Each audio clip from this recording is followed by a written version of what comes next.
By day, Eccles may seem like your normal, quiet Kentish village. But by night, something happens here and in other houses across the country that could save the British music scene as we know it. Small venues are in trouble at the moment. Had it not been for the Cavern Club, the Beatles wouldn't have been here. Had it not been for the Marquee in London, the Rolling Stones wouldn't have happened. Over the past 10 years, 40% of small music venues have closed in London and the South East.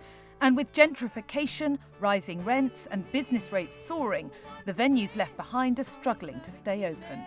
They're vital, and they're not just places where music starts. They're places where people start to develop ideas. And if you don't have those small venues, then where are these creative people going to go? The answer seems to be living rooms. So we're going to find out if staying in, albeit in someone else's home, is the new going out.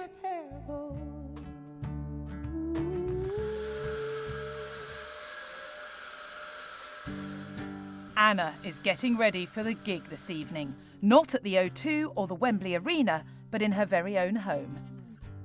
I started hosting house gigs about 2.25 years ago because I really missed having a social life and I really miss live music. I'm a single parent who lives in a village with really poor transport links, and I just miss being able to have a night out. Ta-da! It's a very intimate experience. It's so enriching and connecting, and that's kind of irreplaceable for a musician, that actual genuine coming together of hearts, minds, spirits and music. You have to be there to feel it. The band has just arrived in Eccles. So who is headlining Anna's living room this Saturday night? I'd say it's probably the smallest venue that I've ever played. As part of a band, Clea has played some massive gigs from Festival to the Wicker Man. I got a few lucky breaks, done some recording, worked in an electronica band for a while, toured with Jar Wobble, went around America, Europe. Clea has hit the dizzying heights of playing major festivals in front of thousands. So why does she want to play a front room in Eccles? When I first heard about house gigs, I thought it was a cool idea, but I didn't think it was for me. Since going solo and having to promote her own music, Clea has found there are fewer venues to play now, so she decided it was time to give house gigs a go. It took me about a year of Anna asking me to do this one to get convinced. Yeah, she's a right diva. No, she isn't. She's incredibly busy and brilliant gigging musician. Yeah, I'm delighted that she's coming to play. What finally made me say yes to it was just really wanting a listening audience. May I just pop that in there? Sorry. Anna's house gigs are invite only. Legally, she's not allowed to sell tickets, so she asks for a voluntary donation towards the cost of the artist and a jacket potato. You're probably wondering by now if Anna has understanding neighbours. For me, it's visiting a house. I haven't got massive expenses, so I'm not trekking up to London. I'm not doing a massive gig at the O2. I can literally walk 5 minutes from my house and I get to be in front of an incredible artist. So the first thing I did was to say to them, look, I'm going to have people round. We're going to have some not very loud music, but it will be from this time till this time. Are you okay with that? And they all said, yeah, that's absolutely fine. And I've invited some of them and they've come and really enjoyed it.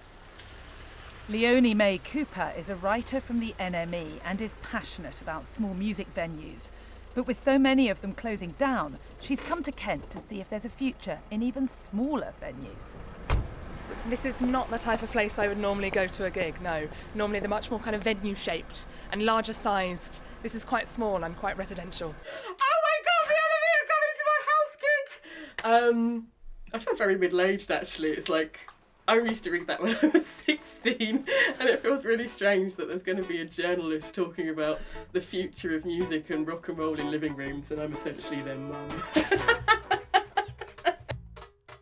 With over 20 people crammed into a front room, it's time for the gig to begin. These gigs are important for rising artists like Clea and a chance to test out new songs that might not have been heard by a live audience before.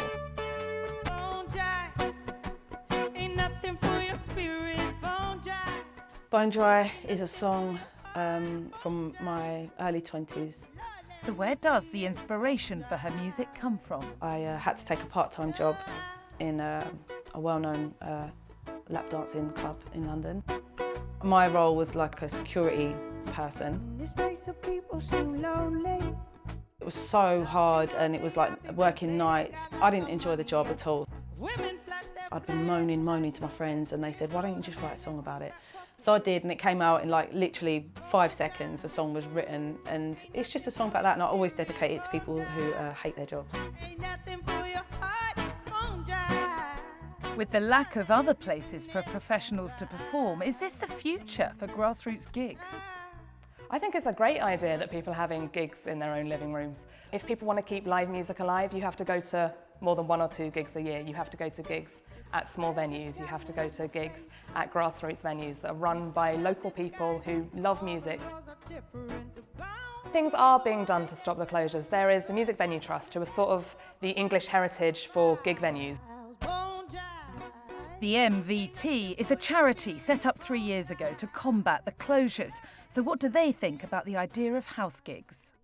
Any opportunity for artists to be able to share their music in somewhere where the audience have got space, where they've got reasonable sound, there's a respect for what they're doing, is really valuable. If that's in someone's home, that's really great. I mean, basically what we don't like is performers stuck in a corner in a pub or something where everybody's ignoring them. But Beverly doesn't think we should all start rearranging our furniture just yet. I think my concern with home gigs is people are more likely to do it for a shorter time and then perhaps get frustrated with the struggle and move on to something else. So you've got to have opportunities that you can count on, and as far as we're concerned, they're best represented at the moment by the network of grassroots music venues. But maybe the reason house gigs work is because they can offer something special to both audience and artist that few other venues can. I tend to advertise these word of mouth, invite only, to bring people together for a real life experience. The audience are really attentive for the musician, and the musician is completely focused on the audience. So you have a real intimacy that you don't get in any other size venue. Clea's gig comes to an end. So how did she go down with the Eccles crowd? It was amazing. Clea's amazing. You can tell that everyone was just absolutely enraptured with her. Absolutely loved it, babe. Thank you so much. Everyone was really listening. There was no kind of chatting or the noise of a bar. And to play in that kind of a setting is immense. That was one of the loveliest evenings I've had in a while. And what was really nice about that was it showed what a kind of community hub that is, as well as being a gig venue.